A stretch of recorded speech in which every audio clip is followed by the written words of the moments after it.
Good evening. The time is now 7 p.m. I'd like to call to order the Planning and Development Committee meeting. May I have a roll call, please? St.Charles. Here. Folks. Here. Bongard. Here. Munt. Here. Gem. Here. Solomon. Petrilla. Here. Wirball. Here. Bessner. Here. Weber. Here. Okay. Next up is the omnibus vote. I need a motion and a second to approve. So moved. Second. Moved by Mark, seconded by David. Roll call, please. Petrilla. Yes. Bessner. Yes. Weber. Yes. Sulkitis. Yes. Yes. Bongard. Yes. Munt. Yes. Gem. Yes. Okay, that passes. Next up is item 4B, a recommendation to approve a final plat of subdivision for River 504 row home subdivision. Ellen, go ahead. Thank you. Last month, the city approved a PUD amendment and preliminary plan for River 504 row homes, which is an 8-unit duplex project at the corner of First and Prairie. J&B Builders is now requesting approval of the final plat of subdivision required for the project. The plat is in conformance with the preliminary plat, and staff recommends approval subject to resolution of outstanding staff comments. And as a follow-up on the two conditions that the council put on the PUD ordinance, the first is that the landscape plan has been revised to show all brick pavers for the First Street sidewalk, and the parkway trees on Prairie Street will need to be the largest in caliper that are available at the time of planting, and this will be verified by staff. Okay, any questions or comments up here? Okay. I'll make a motion to approve. Steve makes a motion, somebody wants Second. Seconded by Mark. Any questions, comments, nothing? Roll call, please. Petrilla. No. Bessner. Yes. Weber. Yes. Sulkitis. No. Folks. Yes. Bongard. Yes. Munt. Yes. Gem. No. Okay, that passes. Next up is item 4C, recommendation to approve a resolution authorizing the mayor and city clerk of the city of St. Charles to execute a certain tax increment financing redevelopment agreement between the city of St. Charles and J&B Builders. Go ahead, Derek. All right. This is actually for the same project, and we actually already did a presentation at our Planning and Development Committee last month. We could not vote it at the time, one, because we wanted more information about the entitlements, and two, we did not have our First Street TIF extended yet, so now it's coming back for formal approval. Just as a reminder, this would be a reimbursement through the First Street TIF district, and this would be for the parking and streetscape along First Street. There is one change from what was presented back a month ago. So originally the total cost that would be for reimbursement, or the maximum amount, would be $268,000. Because the committee did have a couple of requests, namely being that there would be more brick pavers incorporated into the streetscape, that did go up about $12,000 to $280,000. The primary reason for this, just as a reminder, was because City Council is being supportive of this being residential. There's really no private benefit to the streetscape or the public parking that would be entirely to the public. In just the visual here, you see the site plan of the area that we're talking about that will have the streetscape and the parking, and then this is what the streetscape will look like exactly with the brick pavers. Again, funded by the First Street TIF, and then the rebate would be spread out between 2 different years, one after the parking spaces would be completed and accepted by the city, and then after that when the streetscape is completed. And with that, I can take any questions. Okay, thank you. Any questions up here? No, I need a motion and a second to approve. Weber will move. Moved by Weber. Anybody want a second? Second. Seconded by Ed. Can I get a roll call, please? Petrilla. Yes. Bessner. Yes. Weber. Yes. Sulkitis. Yes. Folks. Yes. Bongard. Yes. Munt. Yes. Gem. Yes. Okay, that passes.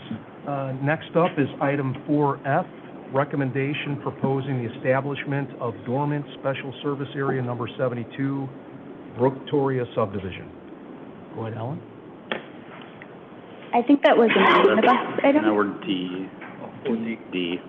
Oh, Yeah, D, sorry. the Charles Museum.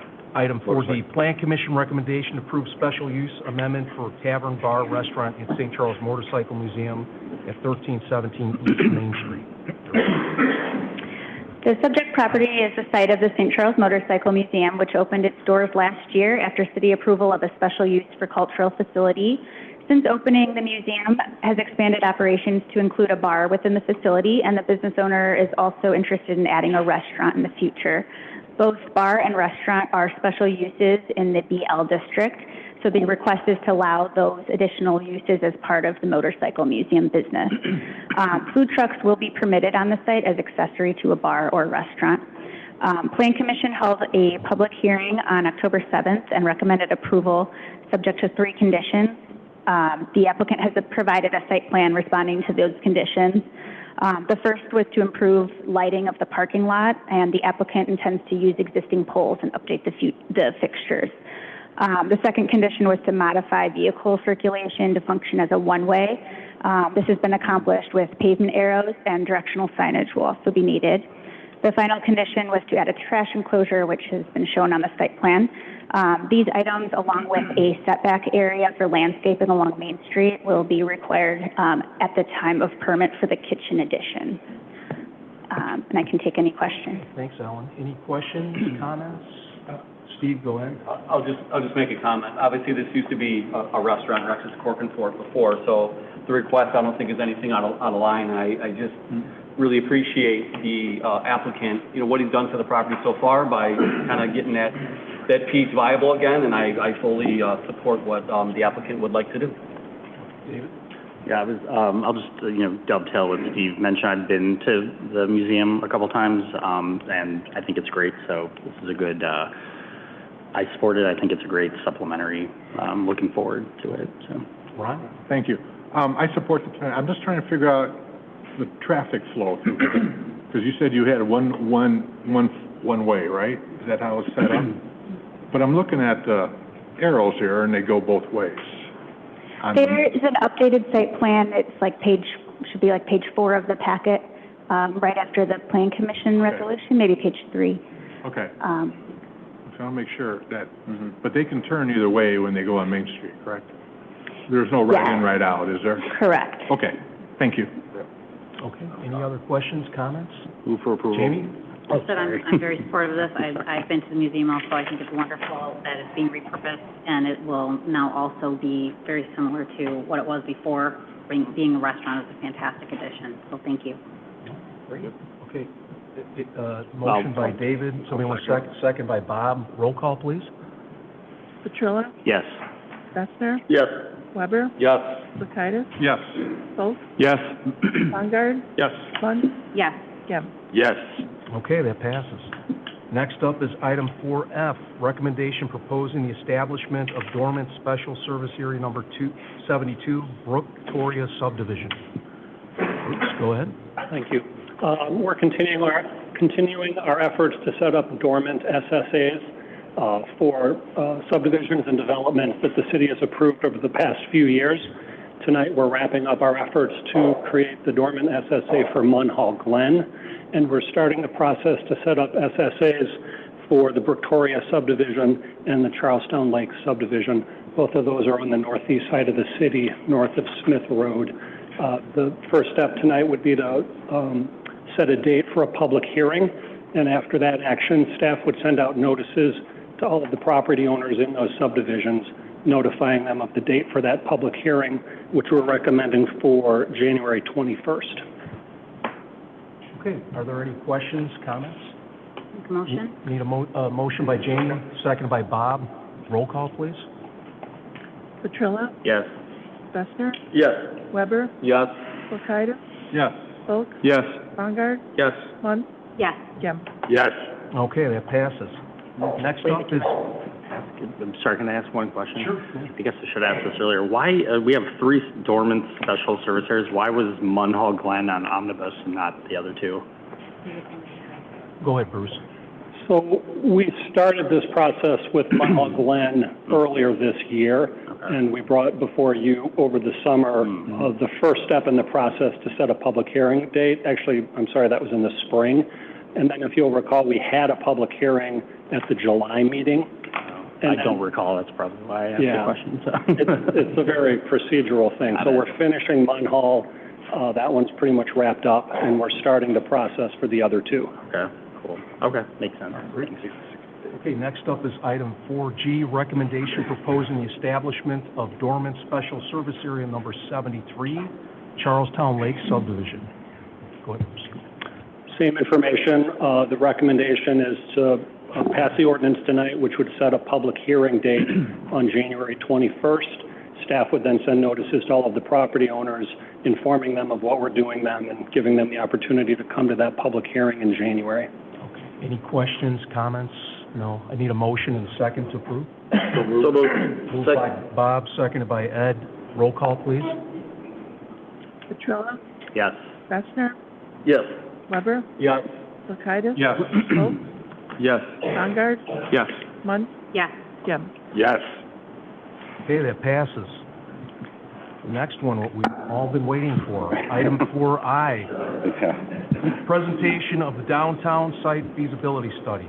This is a presentation only, no action will be taken tonight. Go ahead, Jerry. Yep, thank you. So, as you said, I'll be doing kind of a summary of the long-anticipated former PD site feasibility study. A few things before I dive into the study that I want to make clear. Staff is not seeking land use input at this time. Sorry, there's a typo on the screen. That is, we are supposed to be not seeking land use input at this time.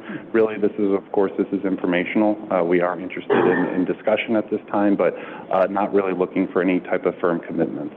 A big reason for this is that the consultant and city staff think that the next step should be public engagement. We do want to hear from our residents in our community as far as what they think the site should be moving forward. And with that, I don't think that there is any pressure at this time. That site's not going anywhere. There's not any type of time limit. Of course, we want to see a plan. We want to see it moving forward. However, it's not like there's this clock that we have to have it developed by a certain amount of time. And to be clear, the city does not make any land use recommendation. It serves as a guide for a framework for the different development scenarios. But it doesn't, just because it's in the study doesn't mean it's a recommendation that that's how it would move forward. It's more of a framework of how it can move forward. And with that, I'll kind of move into the study. So I'm going to go through the first 8 slides really quickly. Obviously, we have a cover page, executive summary, table of contents. All this is important to read, but since we're going through a majority of the study already, I'm going to kind of skip through these: project introduction, context, things like that. Moving to Chapter 2, existing site considerations. So the study is kind of broken down into 2 parts. One of it is the feasibility of it, the technical studies that we've done that are kind of combined and put into this study, and kind of look at the challenges or constraints of the site, which we'll go through. And the second part would be the development scenarios that we'll go through one by one. But just to be clear, what we are looking at with this study, this is kind of everything put together, and it's put in a way that's digestible for everyone to read, the community, staff, and community in the council. But they're all backed by technical reports. So when we did a traffic study, there's a traffic count report, there's a utility report, there's soil boring reports and environmental reports, things like that. So I do like how the consultant did put this study together. They did identify a bunch of development concerns above grade, below grade. So this would be the slide for above grade. So I will kind of go through these one at a time. Maintain utility access along Riverside. So you can see this arrow through here. We do have some major utilities back here, a substation, some water. There in no way can we ever close down Riverside. We need access to this back area to service our utilities by vehicle. The 60-foot buffer, which is part of our comprehensive plan, that of course is a recommendation from our consultant to keep that in and abide by our comprehensive plan. Maintain the viewing corridor, which again is by our comprehensive plan for State Avenue through here. And with that, I'll just kind of pause just to show that the site that we're really looking at is this site here. It's about 1.75 acres. So this is a relatively small site. Number 4 down here, something that is also very, very important, is our fire station. So obviously we have numerous calls a day that come out of this fire station. Something that we don't want is a use here that generates a lot of traffic, which would interfere with our emergency vehicles trying to get out on Riverside and out to Main Street. So as I already mentioned, there was a traffic study, or I shouldn't say a traffic study, there were traffic counts that were conducted at that time, and then based off those traffic counts, they were evaluated when we went through the development scenario review process, which we'll go through. But essentially, we're just looking to not create any conflict with our fire station. Overhead electricity or electric, that would be on the eastern edge of the of the site over here. These are ComEd lines as long as local lines. They have to stay there. Theoretically, they could be buried, but that would be extremely expensive to do. So really, it's just something that you need to work around. And then maybe one of our biggest challenges on the site is the well structure that is located right here, kind of attached to the 1970s portion of the mall, or of the PD site. That would not be practical to move or relocate. That would be something over $30 million to do. That is something that needs to stay there. It needs to be protected, and it is something that all developments need to essentially work around. And more than that, we also need access to it. So you will see a little path coming up to the well house, because there does need to be vehicle access to that well house. Parking considerations, of course, a lot of parking considerations for our downtown. So per our parking study, just to review on our east side, our peak usage on the east side for our parking lots was 88%. That is 3% over what we consider practical capacity. A little bit better news when it comes to on-street parking at 76%. If you were to look at the map over here, a lot of the vacant parking spaces that happen are more to the north up here, because people just don't know that they're there. I should also mention that this is also a big part of where a lot of our municipal employees park during the day, so we want to maintain access for them, but especially our emergency services. So our fire department, a lot of their vehicles park over here. There have been discussions out there before the study about potentially developing this area. Our emergency services, they need to know where they can park. We do have the parking counts all around here for each one of these parking areas, so you can see how many parking spaces there are.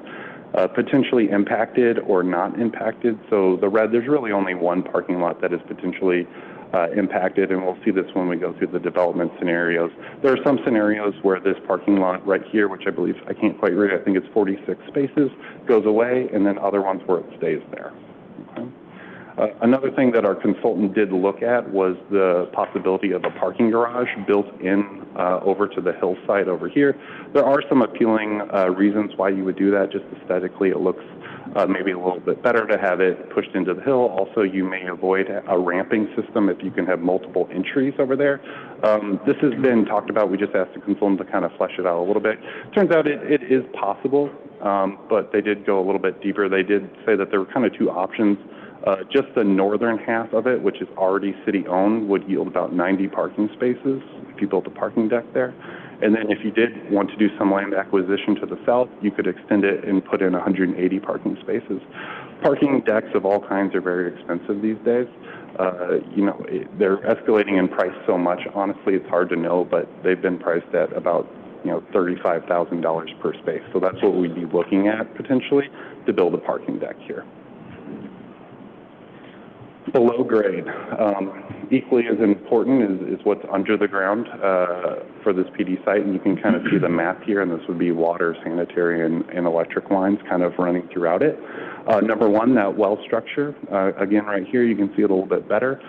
You have a water line that connects to it. That's got to stay there. That well has to obviously be in place, so you're not building a building on top of it or honestly within 10 feet of it. You kind of have to avoid that area, so that would be open space of some sort. Water lines going throughout. You're not going to get out of relocating some water lines, but you want to minimize this cost as much as possible, and specifically this one going right down the middle of the site. Okay, so relocating any of these lines would be expensive, and you need to be any developer or the city, if it would be public, would need to be kind of creative in keeping that water line there, and we'll talk a little bit more about that on the next slide too. Underground electric, there's a transformer right in the middle of the site. That can be relocated. It would be costly, but it wouldn't be too bad, and there's really no way around it. And then sanitary, there's sanitary. Hopefully you don't have to relocate this one in particular right here along the site. That would be that green line. It may be impossible to do any type of development here without relocating one of those two. Hey, Derek.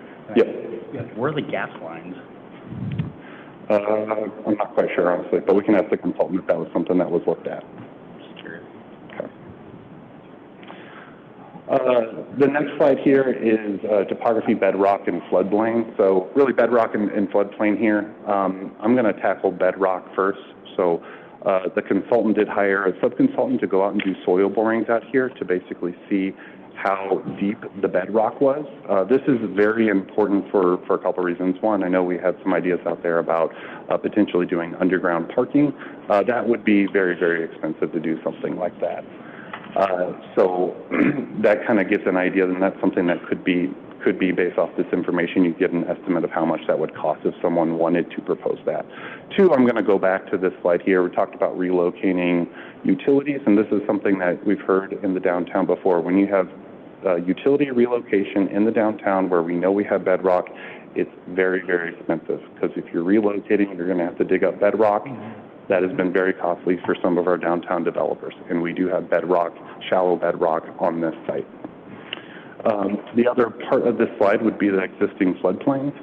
So this site is in a floodplain. Developing in a floodplain can be very, very expensive, so buildings have to be flood-proofed. So that is something that you want to avoid. This dashed red line going down through here, that is the current floodplain. Okay, so the parking lot, not too big of a deal, but over here. So you see how it kind of bends around the building here? That is not by coincidence. When this building was built, they put up a retaining wall which basically shifted the floodplain closer to the river and away from the building. Something a developer of the city should consider is keeping that retaining wall there and potentially the foundation of this building, which is something we'll explore.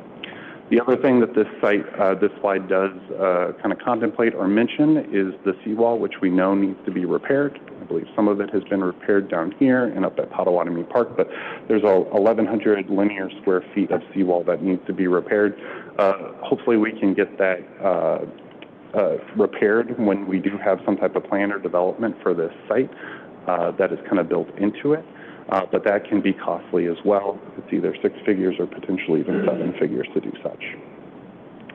I'm not going to spend a lot of time on these, but this is just kind of give some of the pictures of the retaining walls and the seawall. Again, some open space considerations. We do have some monuments out there and things that we'll make sure that if we do demolition, that they want to be protected or they're relocated or considered. Demolition considerations. So I'll just kind of cut to what the total number was. You can see it here, full demolition, $575,000. They do also give a number for a partial. So there was an idea of potentially just keeping this entire building portion right here, which would be the 1970s portion, and the well house is that rectangle right there. The purpose being one of that, the building and the retaining wall there would keep that floodplain out, but then also potentially this portion could be reused, and there's one of the scenarios that talks about that. So why is it so expensive? So there's a lot of heavy-duty material in here, and it's reinforced construction. Obviously, this had a gel in there, so that's going to take a lot of work to pull out. You also have to preserve the well house here. That needs to stay functioning, so that is an added cost. Maintaining the flood wall. There are utilities that have to be disconnected in order to do the demolition, and then there are also hazardous materials. So part of the things that one of the sub-consultants did was go through the building and identify any hazardous materials. There are numerous types, asbestos, lead, among others. It's not that this site is completely riddled, but there are some hazardous materials. Those need to be remediated before demolition can occur. With this in mind, the consultant did say that a potential developer would likely request some type of financial assistance with this type of burden on this site.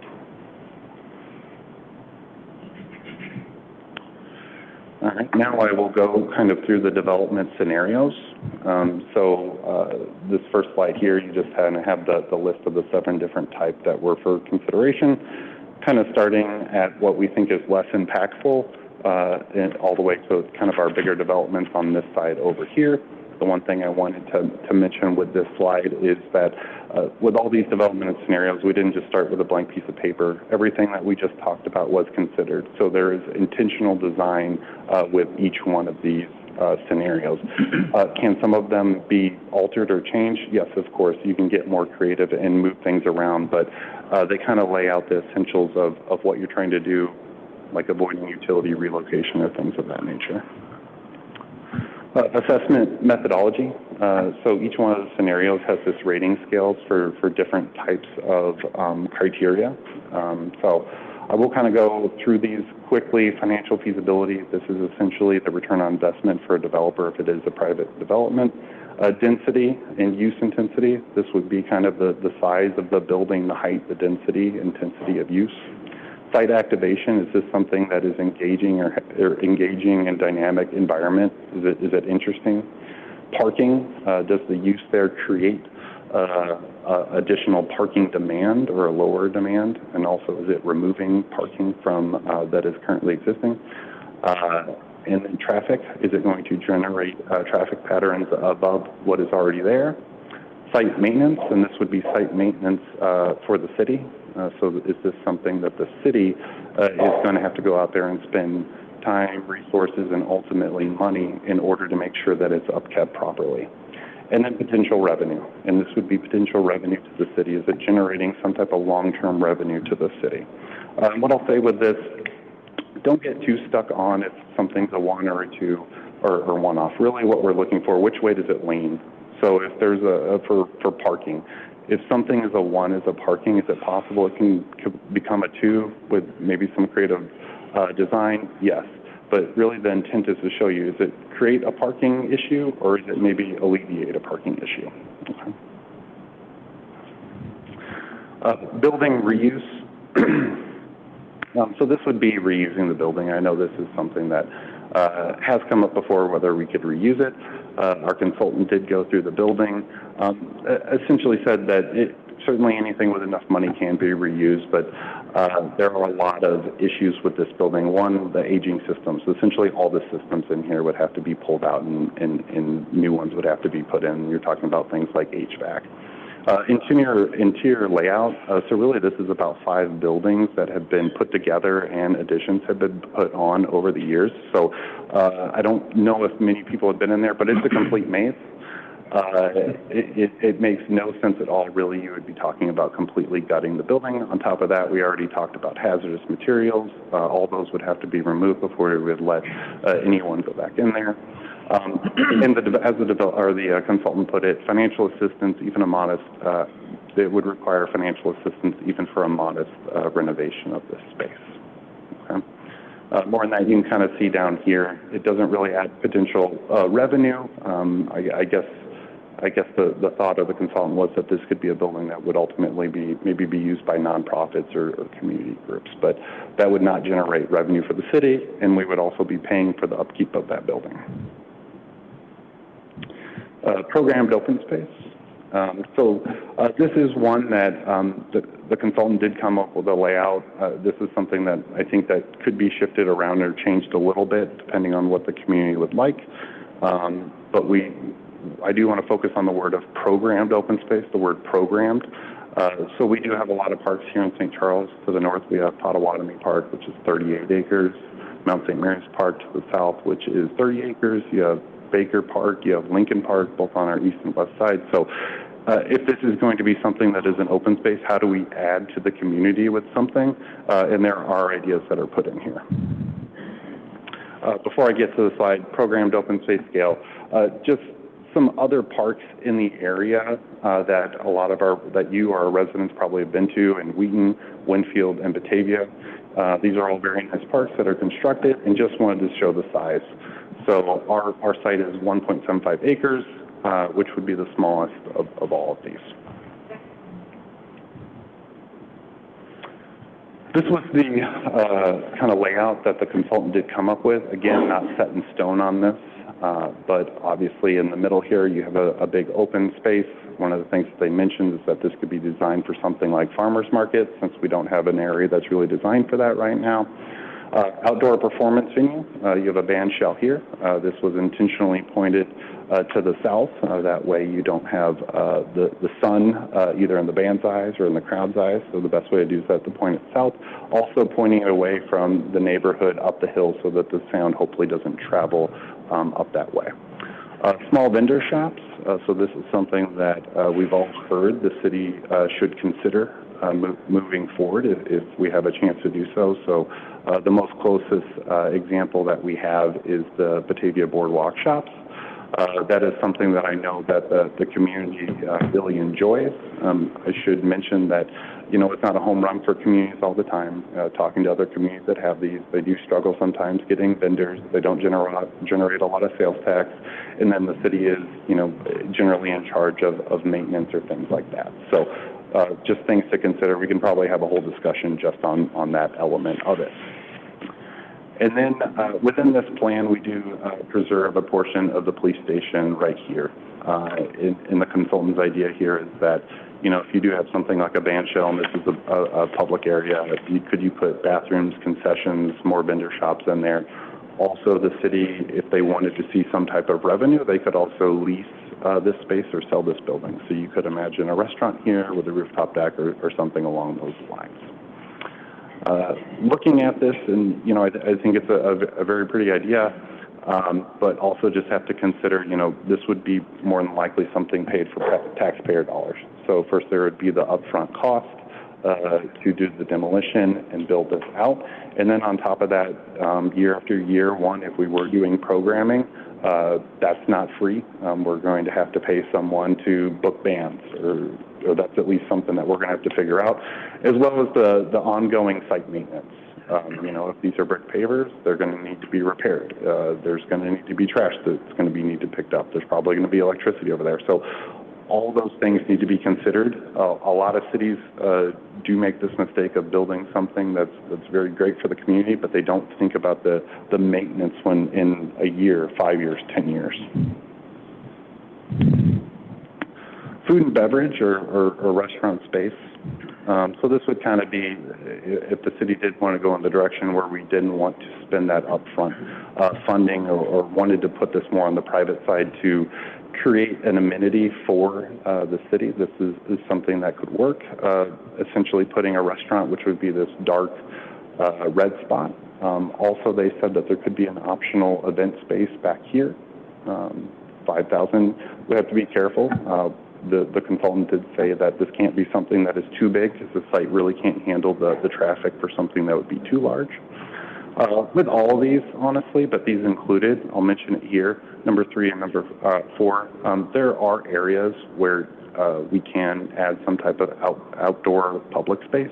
So number 3 here, if you remember, I told you there was a water line going right through here. Well, you can't build on top of that, so you might as well do something with it. So you could put a little park there or some type of feature as well as down here. This kind of, I forgot to mention, this area down here was considered to be kind of an outdoor dining area also. And you can imagine that being very popular with the river right there. And then I should mention that this plan does preserve the parking over there. So this is an existing parking lot. It has the 46 spaces. Something that we do know is that restaurants, they do generate a lot of site traffic and parking. So this, you know, is an area that's already parked when we have a big Arcata show. So, you know, parking may be a premium if a development like this were to go here, and then also site traffic. And it's not just how many people go to a site, but it's how many people, or I guess the turnover of people that will go there. And that's something that we do see with restaurants. Some people eat at 5, some people eat at 6, some people at 7 or later. And so you'll kind of have this continuous flow of traffic. Townhomes. So the way our consultant put this is that this is a viable option, but not the most inspiring use. What we have is townhomes. I believe that there were 19 that were incorporated here. It doesn't necessarily have any major problems. It's just, this is something that maybe it would generate 50 residents in our downtown, which is great. That would be good, but that's not a tremendous amount of people. Wouldn't have a huge impact on our economy. But then also, it would be locking up the space. There really wouldn't be a ton of public use here. You would have the little areas here, but other than that, it wouldn't really have any public amenities to it. But again, it doesn't have any of the low numbers there, so it's something that potentially, wouldn't cause any issues. Hotel.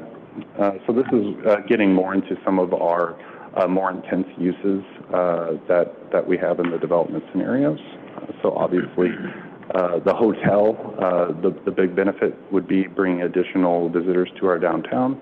You can imagine a hotel right along the river being very, very popular.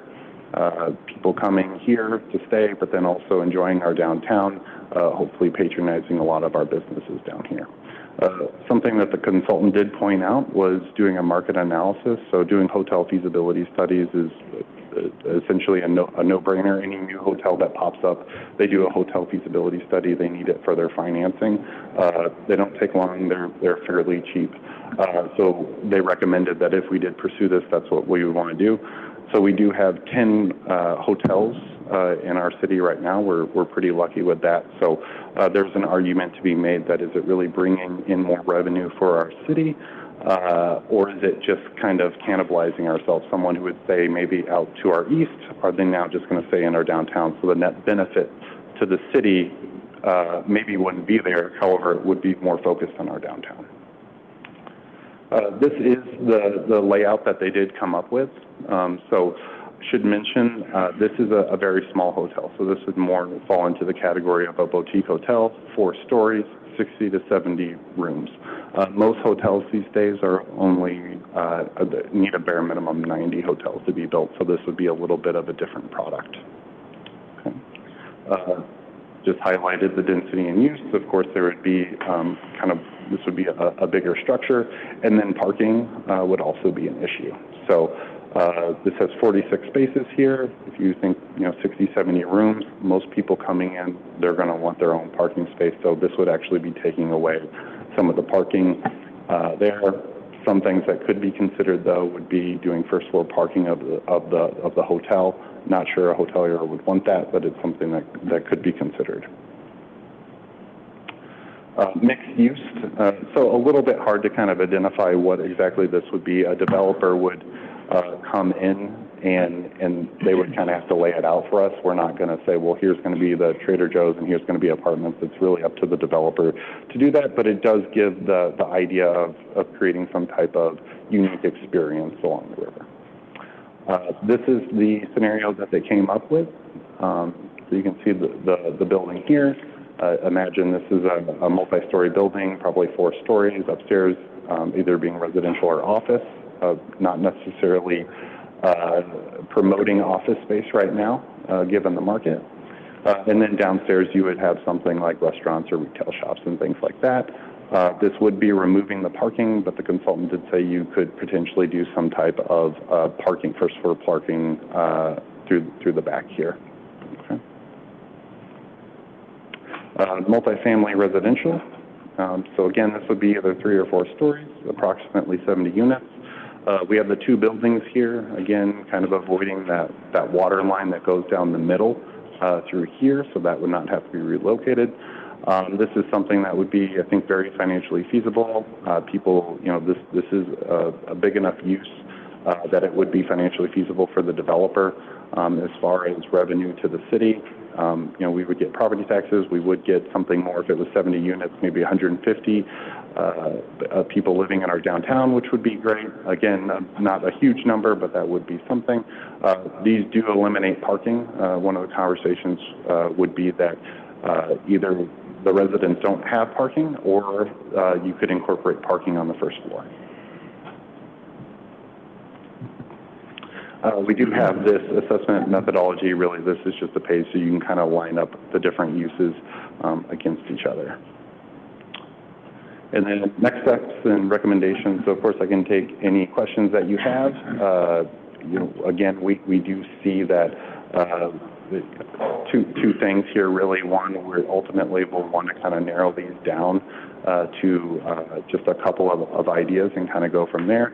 But before we even get to that point, we do think that the next step should be public engagement to hear from our community and our residents what they think of this, and if they have any additional ideas that they would like to add. So I can take questions, and if anyone wants to give comments back on whether we think we should hire a consultant at this time to do public engagement, would love to hear it. Okay, Derek, thank you. We're going to start from the left and work our way down. So, Steve, you like to? Great. Thank you, Chairman Wirball. Thank you, Derek, for the presentation. I'm just going to make some comments. A lot of the comments I'm going to make are items that were obviously in the presentation, but I just feel like some of them should be highlighted. Obviously, based on the last time that we went through this, obviously community engagement from both residents and business owners is very important in the process. So that's just one comment I'll make. Second comment would be whatever we do here, I'd love to obviously respect the fact that there's the Freedom Shrine over there. November 11th is Veterans Day, so I would definitely want to have that area respected. I also think that whatever goes on over there too, the riverfront, the structure of that riverfront needs to be a part of it as well. I don't, from what I'm seeing on this, from what was put together, I don't see anything that could really go, without getting too far in the weeds as far as land use goes, I don't see anything that could justify moving all those utilities, like from a revenue perspective, that could offset what it would cost to move those. So I don't think it's a good idea to mess with any of the underground utilities. I think it's already a city-owned property. I think it should stay a city-owned property. I think it should stay owned by the taxpayers. I'm not in a rush to do some. I want to make sure we do it right. And I just want to reiterate again, community engagement. That's going to be extremely important. Thank you. Okay. Thanks, Steve. Ed? Thank you. Thank you, Derek, for your presentation as well. I'd start off by stating that I would prefer mixed use, but not too dense, at least at this point in time. That last photo that's in our presentation obviously looks a little daunting, but I would prefer mixed use at this particular point. If you talked about building a parking deck into a hill to some degree, I think that would be ideal if we're going to do a parking deck over there. If we did do something like that, I'm not saying it has to look like our First Street deck, but I'd like to see some similar characteristics in regards to the screening of it, whether it be architecturally or some kind of permanent screening, but preferably the better architectural style would be ideal. You talked about an outdoor venue. I think that's a great idea, only for the fact that the venues we have now tend to be a little bit smaller. But my question would be, and this might be something we could talk about another time, is do you know how far that would be from the current outdoor area that they have in Potawatomi? Current outdoor area? They have an outdoor, hilltop back there with a stage. Oh, yeah, I got you. And I'm just wondering if down the road we can collaborate with them to do something that would bring foot traffic further into the park. I know it's a little bit more of a hike, but that doesn't seem to be utilized that often. I understand. With the park district. Otherwise, an outdoor venue is a terrific idea. Going back to the building reuse, yeah, I would agree with keeping that southern part of the building based on just the architectural style and what it means to the area. I guess my only question would be, it looks like the difference between what the demolition would cost for the full building was like $570. It's about $170,000 difference. Does that mean anything in regards to going back to what Councilman Weber was saying with the utilities and all that, or versus doing a rehab versus building it completely from scratch? I guess what I'm trying to say is, does that $170,000 make a difference at all? Yeah, I mean, it would be a $170 saving, and we do see that 1970s portion as reusable. For one, it's it's one shore. It's also right next to the river, and we do get the added benefit of not touching that retaining wall, which keeps back the floodplain. So it actually has multiple benefits. Okay. Yeah, I would be in favor of keeping that, at least that southern part. You know, a hotel, I don't want to say completely I'd be open to it, but I guess what I'm thinking about in this quadrant along the river, for any of you that have been to the McDonald's Oak Brook campus, they're not there anymore, but they have a beautiful layout where, and I know that's a much larger piece of property, but if we could meander anything, walkways, pathways, because there's a lot of grasses, it just keeps a lot of open space. If there's a way to do it where it's not 3 or 4 stories, but maybe 2 or 3 stories and spread out a little bit, you know. And then last, let's see, townhomes. Again, if that's something we're going to do, those are way too close to the river, in my opinion, just for aesthetic purposes, for open space purposes. But if we are going to do any kind of residential, I would like the townhomes, but just further away and preferably 2 stories, if not 2 to 3. And then again, any kind of architectural styles that we're going to do with whatever type of development we're going to build, I would just ask that it's just ties to First Street. You know, that's the first quadrant. You know, we keep talking about all these 4 quadrants, and I think that it doesn't have to be exactly the same, but whether it's pathways, whether it's streetscaping, architectural styles to some degree, I would prefer that it ties into First Street. And, the bedrock part. What can we not do if we don't do anything with the bedrock? I mean, really, it's more about just trying to avoid even touching the bedrock. So, I mean, really, it's about trying to mitigate any type of utility relocation. Okay. So, and obviously, you're not building buildings on top of existing utilities, so you have everything away from it, basically. Gotcha. Okay. Thank you. Thanks, Ed. Oh, and engagement as well. Okay. Derek, about the methodology, one thing that kind of interests me right off the bat. So the color coding, you know, methodology that they employed there. So did they did they provide us any additional data in terms of like, so for instance, like potential revenue, right? So how was the color coding assigned? Do we have additional data, or is it more anecdotal that they came to that for instance, like additional revenue? Did they actually crunch numbers, or was it that they were, the consultant just kind of anecdotally thought, oh, we think that it's going to be a burden in terms of non-revenue generating? And do you have that data if they did provide it? Yeah, no, I wouldn't say that there's data. I think it's more generally based off of land uses and expected revenue from something. So you may have a use that has a direct revenue to the city. So, for example, if it's a restaurant, we get sales tax from that. If it's something like an open space, there may be a financial benefit, but it's, you know, people coming to our downtown and then going to other places. That's just harder to measure. Right. So.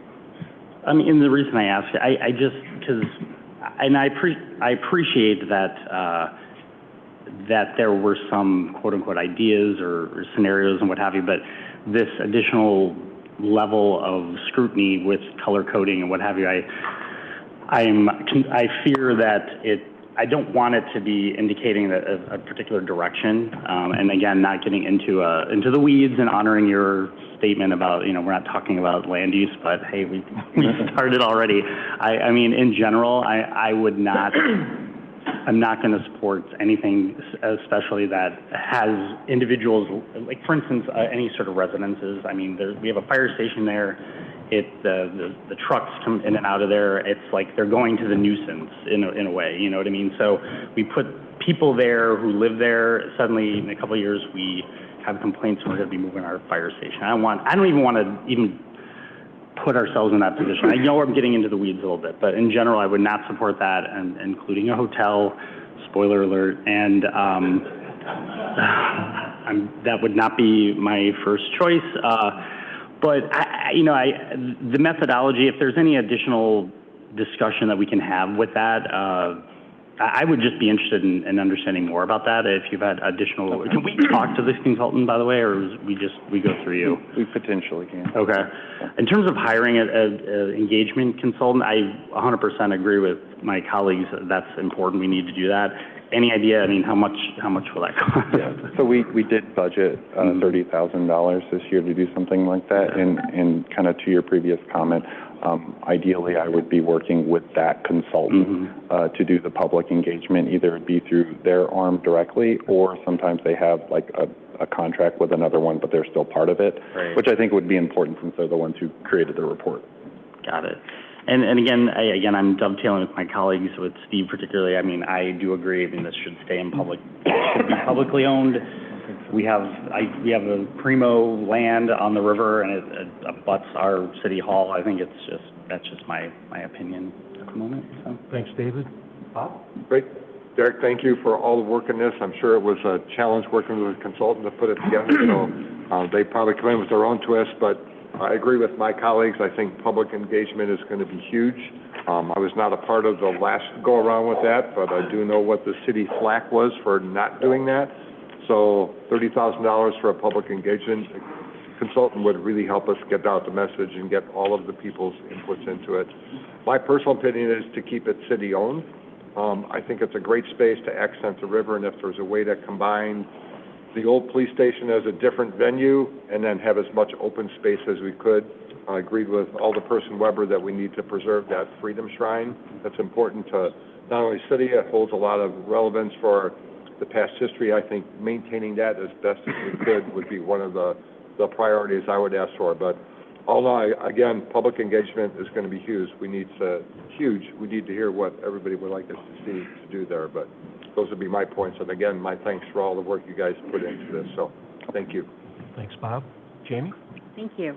Thank you for all of this. This is great information. I would agree with, I don't want to continue to repeat everything everyone's saying, but I agree with so many of the points that have been made.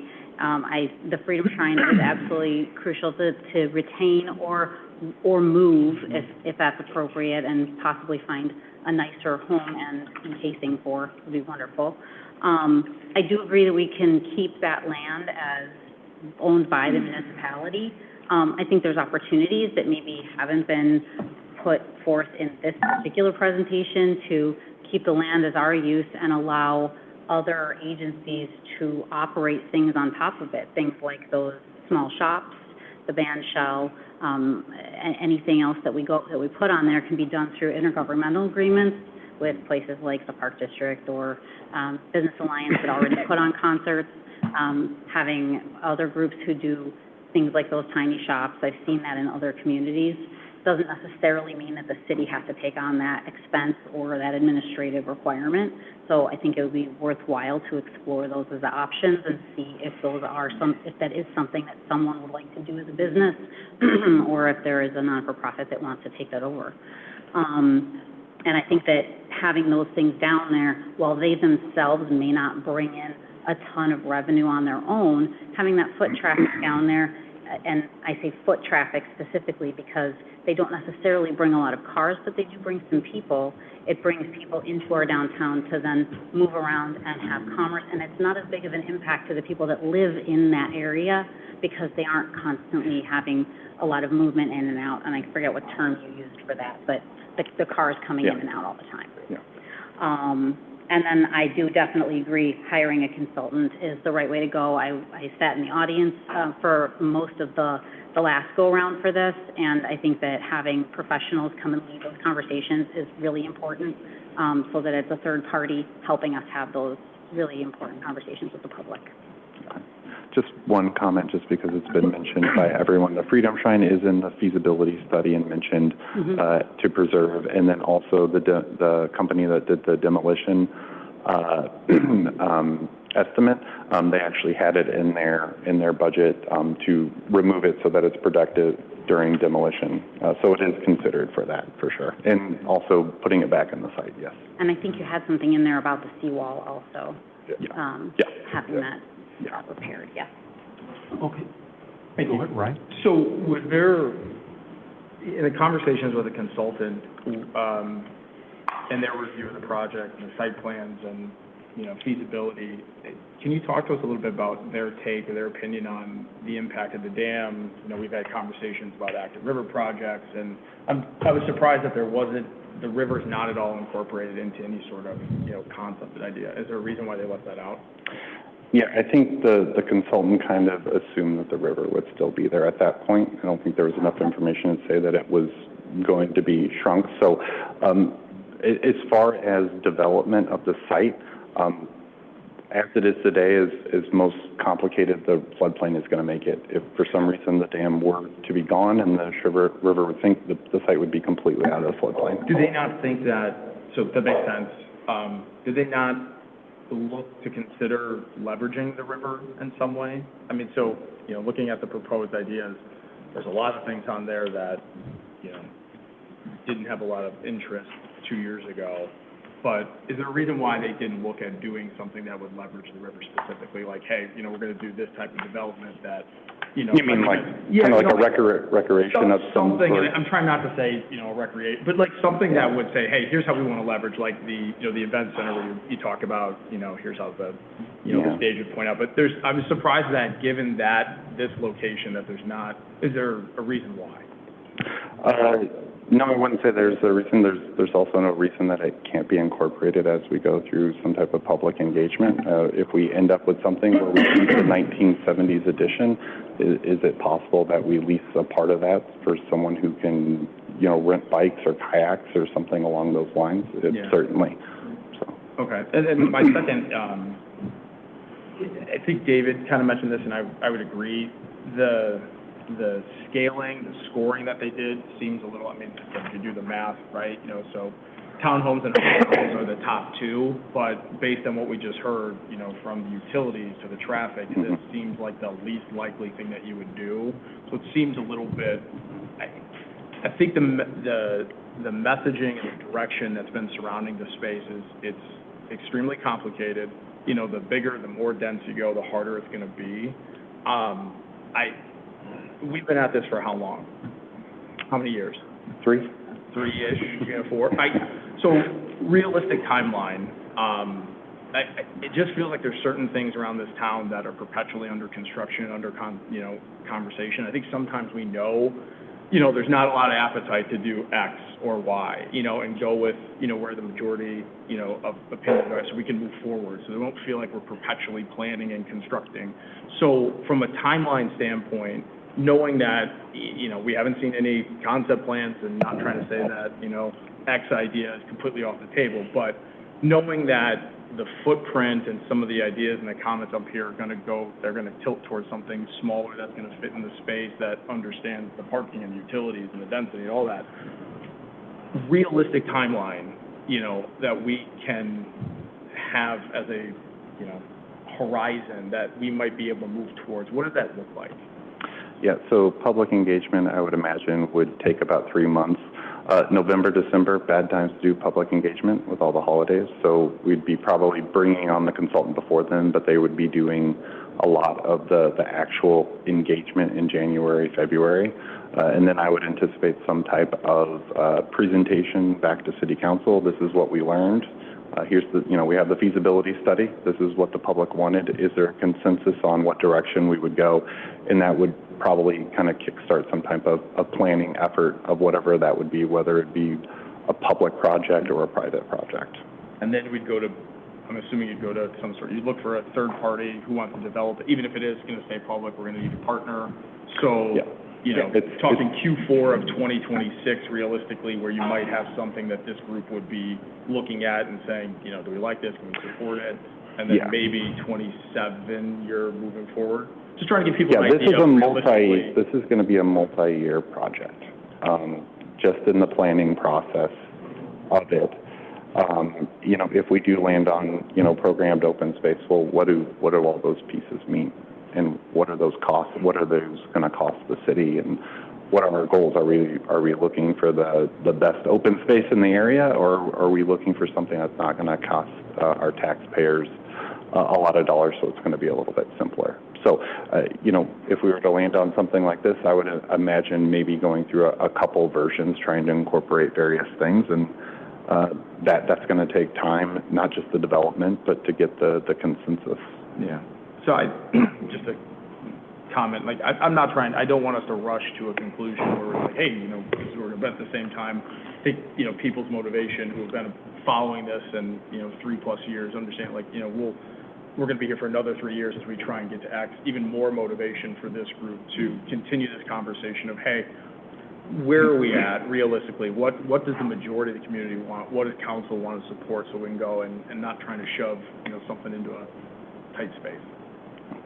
And Derek, if I could just add on real quick, part of the reason we went down this path, this feasibility study, was because when we engaged in the other part of the process, the market was at residential. And even just hearing, you know, a little less than or a little more than half of the council feedback right now, that may not be the most desirable use for that property. So to try to engage in something where the market is heavy residential right now may not make sense for us to go back out. So engaging in some of these other pieces, the feasibility study and the community engagement piece, while the market is evolving and changing right now, also behooves us to let that play out a little bit so we can really make sure that we are solidifying a use that's appropriate for that space versus what the market is producing right now. Okay, thanks, Ryan. Mark? Yeah, I just there's a lot I could echo here, especially with the community engagement, and thanks for clarifying the Freedom Shrine, as that is something that is important to me to make sure it's preserved, either in that space or, like Alderperson Munn said, somewhere else if they find a better spot for it. My thoughts had a little bit to Ryan's just timelines, you know, because if we finally feel like we're moving in the right direction, I think in terms of, all right, we have the study done, we have some ideas, we get our community involved. I just don't want to rush this, but at the same time, I think it's fair to the residents, whoever, well, everybody, that a certain timeline is kind of in place, because the last thing I want to see too, or I know you want to see, or anybody, is this continues to drag and drag and drag and drag. And it would be nice for us to do our due diligence, make sure we're making the best decision, but still have some type of timeline in place for our residents, which I'm sure you agree of. But I think there are a lot of very good options here, and I think there are some, as we've heard, that just aren't going to have the traction despite what the study said. So, but thank you. Thanks, Mark. Ron? Thank you. Thank you for the presentation. Appreciate it. So just a few comments. First off, I want to keep it city-owned too. I don't want to sell that property to anybody. And I'll just start off the bat. I'm not going to support a hotel. We went through this a few years ago. The residents spoke. We listened and we turned it down last time. So I see no reason to bring it up again. My two choices are the adaptive reuse and the programmed open space. Those are two that I think would be most appropriate for this area. I'm not worried about generating revenue, but to Jamie's point, if we do have small things, they'll generate foot traffic, which will help the other business town, which will increase revenue to the city. And I want to see what the public says about this. I mean, we went through it before, and we'll do it again, but I think they're going to have the same results or close to them. So that's my thoughts. Thank you. Thanks, Ron. And then I have some comments. Derek, thanks for your presentation. When I was reviewing this, it was kind of like deja vu all over again, and not in a good way, when I saw the hotel, mixed-use apartment building. So I don't support any of that. I think it should remain public. I like the open space program. Jamie makes a lot of great points with the Batavia Boardwalk type businesses there, and you can certainly have other entities operate them. I do have a question, Derek. Did we reach out to the Park District to see if they would like to collaborate with us maybe on a piece of this or part of it? Yeah, we did have a meeting with the Park District staff. We wanted to kind of clue them in because that is something that did come up last time. So we did share the report with them, mainly sharing information.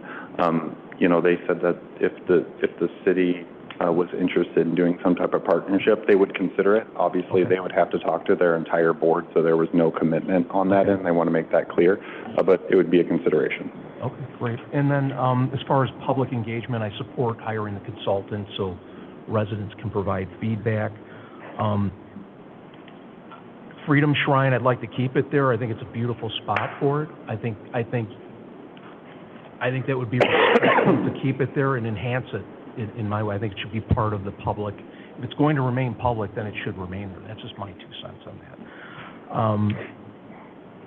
that. I don't want to go back to us letting the market determine what's going to go there, because we already been there, we've done that. It's all about the dollars. And that's a reality. They're in business, so that's why I'm all for keeping it public, a nice public amenity. So that's kind of where I'm at with it. David makes some good points about the scoring with the matrix. I would like those technical reports. I would like to evaluate them, read them, and see how they got to the conclusions that they did. That's just for me, but overall, I do like the upside is it's a much smaller footprint. We're not doing the whole parking lot, the green space. We don't have the city hall building and the PUD, so that's all good stuff. So I think we're on the right path, and thank you very much for your presentation. Does anybody else have any other questions? David? More of just a quick comment. Again, of course, thank you. I totally forgot to thank you for your help in all this. But I'd asked about the gas lines, and again, just you said you talked to the consultant. Just curious, probably not, but I mean, would they need to do, not a full analysis, but like, I just recall, even though I don't recall the SSA from earlier, I do recall, I think a couple of years ago, there was a big gas line that was hit back there. Yeah. So there might be a big gas line back there. So we did the utility analysis first, which was months ago, and I know we talked about it, but I'm blanking on what the conclusion was, but we'll get that information. I just, in case, I don't know if that'll alter their assessment in any way. I mean, because it potentially could be expensive to move a gas line. So, and then, again, I wasn't clear earlier. I don't think I even mentioned it. Yeah, I would obviously be supportive of a $30,000 study as well. So, thank you. Anybody else? Sorry, Ryan? was there a reason why they didn't specifically call out parking? Like, just to make that we're in a parking crunch, we're trying to draw people down. If you want to keep it public, you can just turn this into a public lot and expand, the city footprint, leave the old PD site, do that. Is there a reason why they didn't say, hey, here's another option, you can do parking? We don't really need a consultant to design a parking lot. Also, parking along the river is kind of bad practice as far as land use goes. It should be a much more valuable piece other than a parking lot. So, but keeping it public. Right, so if you're here like, hey, we want to keep it public, so that limits your options, right? To make it a park or a parking lot. Okay. So, I'm just, if that's the route, we want to keep it public, right? And I'm just curious why, not for us, but the consultant saying, hey, this might be something you want to look at, and here's how we would rank it. It would be a 0 for revenue. In fairness to the consultant, that's not something that we asked them to do. So. Anybody else? Mark? Yeah. For when we get community engagement, is it going to be based on, I guess, the ideas that are thrown at us, or obviously their thoughts as well, combination of both, or are these options mainly what is going to lead to community engagement? Do we not know that yet? I'm just kind of curious as the community is going to come in and give their 2 cents, it's like, well, it's based on this or this and your set idea. Yeah, I think it will be based on, one, the feasibility study, but also the comments that we heard here tonight, and kind of guide that. So not necessarily ruling anything out, but everything that's been said is very beneficial. I think that there's some consensus that I've heard, so I think that can kind of steer the conversation a little bit better. Okay, thank you. Okay, all right, thanks everyone. Do you have what you need from us? Brian, can I just...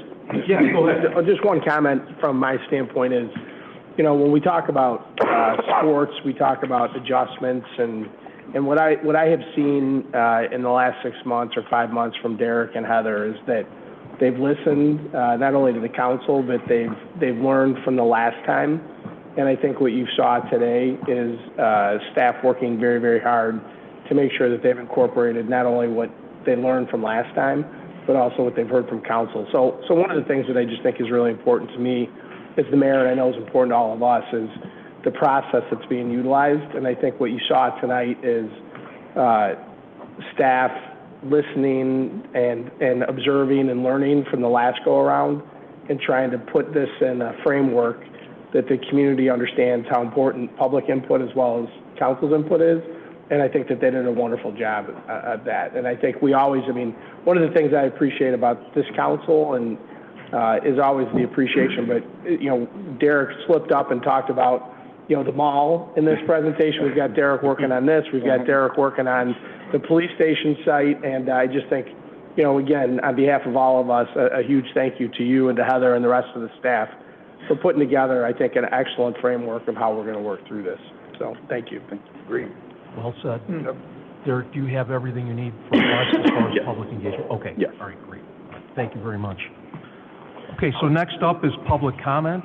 Do we have any public comment tonight? I just need your first and last name.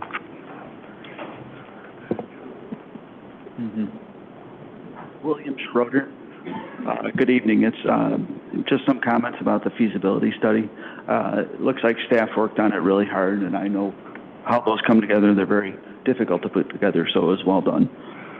This is an exciting time with that parcel, and one of the things that I think about is it's a critical parcel. It says 1.75 acres, but I think it has the impact of 10 times that because it's the last downtown parcel, and you don't want to lose this opportunity without engaging the residents. I think looking at it, reflecting this past weekend at the festival, was watching cross-access and the public joy of just on that east side. And that's something that you really don't want to lose with anything that comes to this point. I think public engagement is a huge opportunity right here. I think you should form some type of advisory group, maybe get an ad hoc group together, including stakeholders such as businesses, your existing hotel, which is, this would be very impactful to, your residents. You can maybe take a look at it and see if you can utilize some type of comprehensive plan, type of workshop, type of model. Traffic when you're looking at the space. You don't want to add into the intensity right there. I, for one, have townhouse and townhome and rental fatigue. More rental units added to it without managing it is a recipe for disaster years down the line. I think it's an opportunity to look at that. I think you already have an existing boutique hotel with about 54 units right there. That is pretty amazing.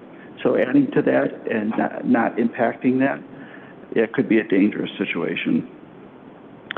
That's going to be an expensive site. When you take a look at the bedrock, some of the existing foundation systems, when you're talking caissons or spread foundations, utilities, huge costs, and that's going to be an expensive to build there.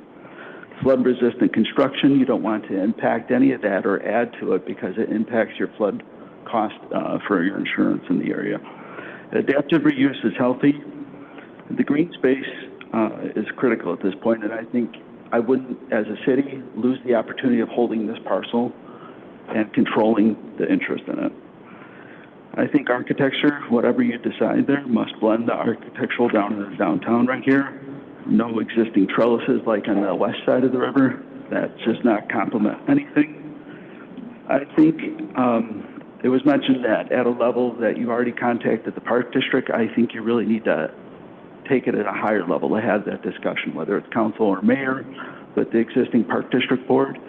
But I think it's such a huge opportunity for programming. You have a fantastic Park District right here. I think it's a lost opportunity if we don't use that. And I think if you look at it, I'd like to see the soils reports in that too. I'd like to see not just the matrix that is used, because it's a consultant-based. I'd like to see the engineering reports. So if that can get online, that'd be great to see. Thank you all. I appreciate it. Thank you. Any other public comments? Come on up. What's your first and last name, please? Hi, I'm Paul McMahon. So I agree with most everything the gentleman just said. I think the last three things that we need there as a hotel is mixed use. We've got space for stores and mixed use, and an apartment complex. The apartment complex, the condominium at Riverside was rejected by the neighbors 2 years ago.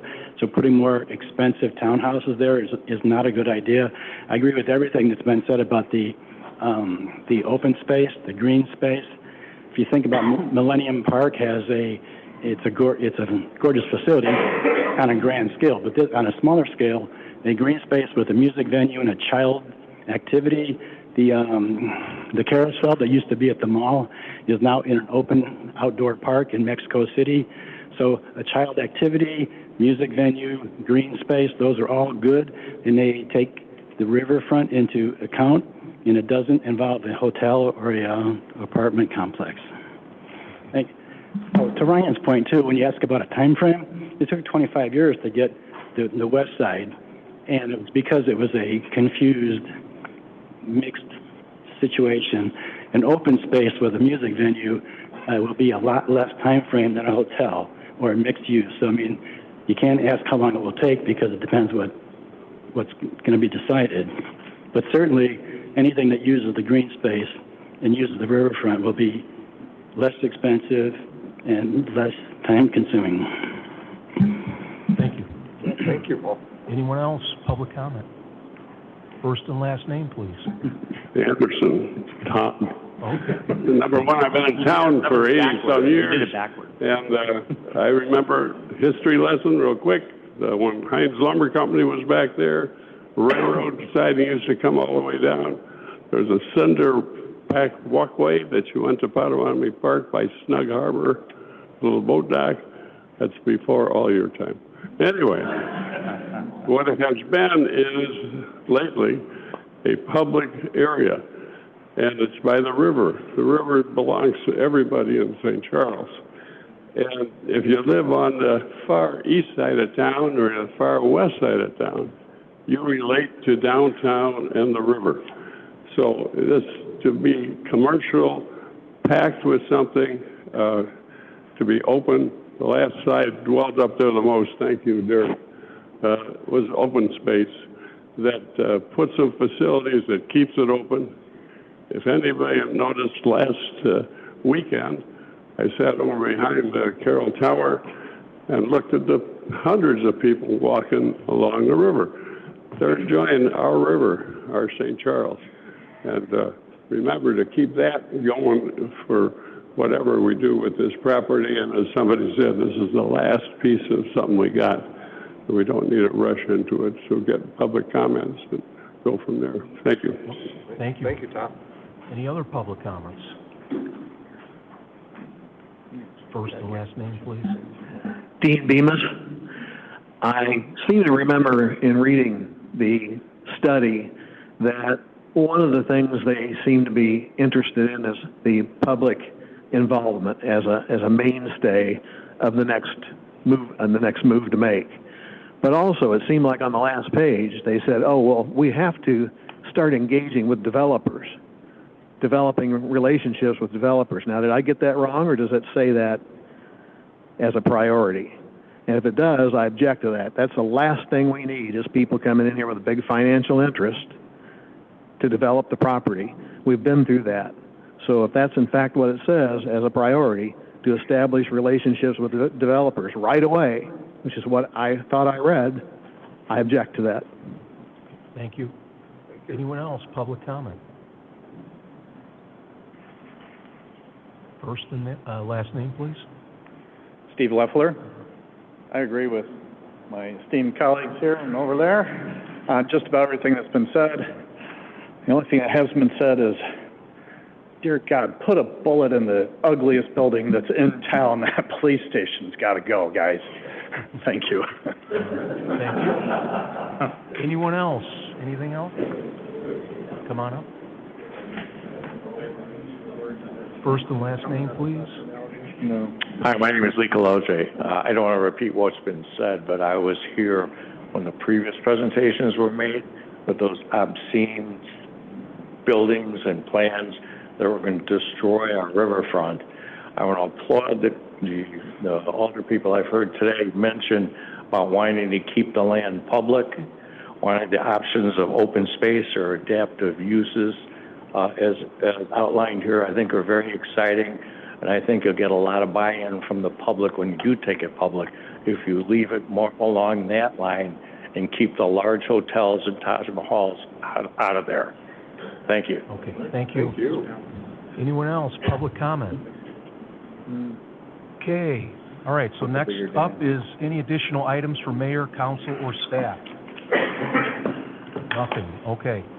We don't have executive session tonight, so I need a motion and a second to adjourn the meeting. So moved. Moved by Jamie, seconded by Bob. Roll call, please. Trillo? Yes. Lester? Yes. Weber? Yes. Titus? Yes. Folds? Yes. Yes. Yes. Yes.